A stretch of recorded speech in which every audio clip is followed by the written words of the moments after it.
The Prime Minister will be in Cairns this morning, where he'll appear alongside the Queensland Premier Stephen Miles at the site of the state's biggest ever social housing project that will hopefully ultimately deliver up to 490 affordable homes. Joining us live now is the Shadow Housing Minister, Michael Sukkar. Michael, thanks for your time as always this morning. So the PM's still on his big housing sell, but Hi, Pete. You're not swayed?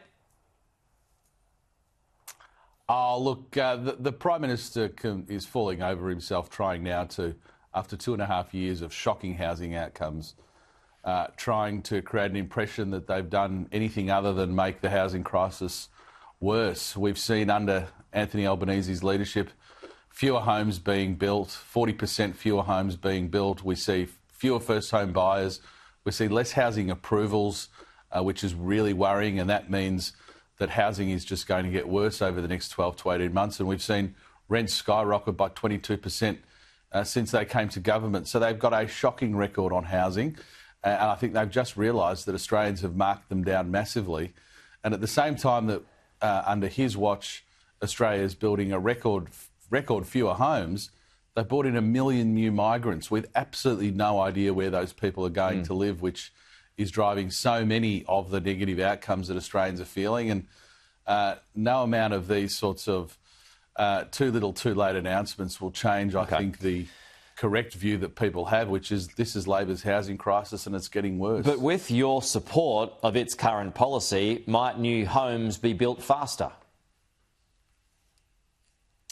Which policy exactly, Pete? Because there's no policy that this government's announced that builds more homes. That's the problem. They keep talking about we want to build more homes, yet they're building 40% fewer homes. I mean, Australia has regularly built more than 200,000 homes per annum.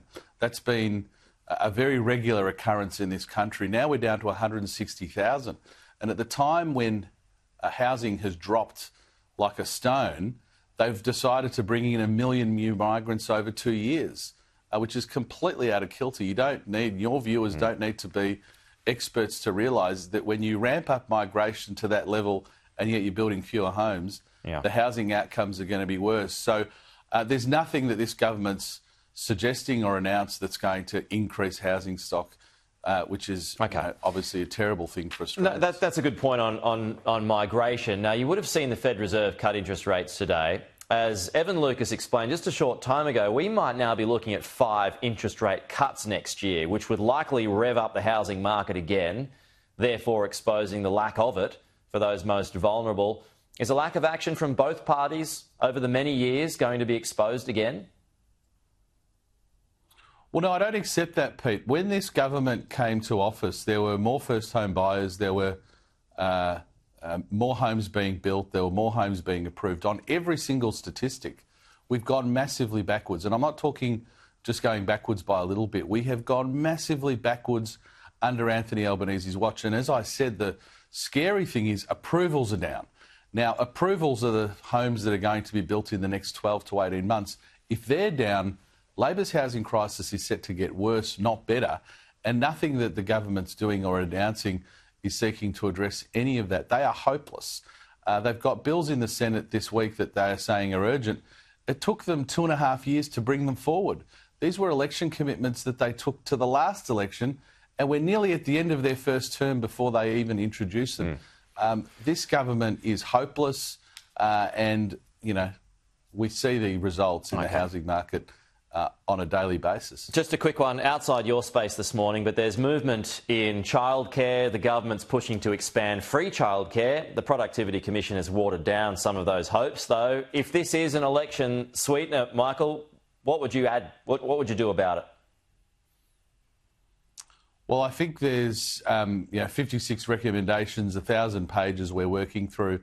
I think the Productivity Commission report did highlight, though, that costs for parents are up by 8.6%, childcare costs for parents.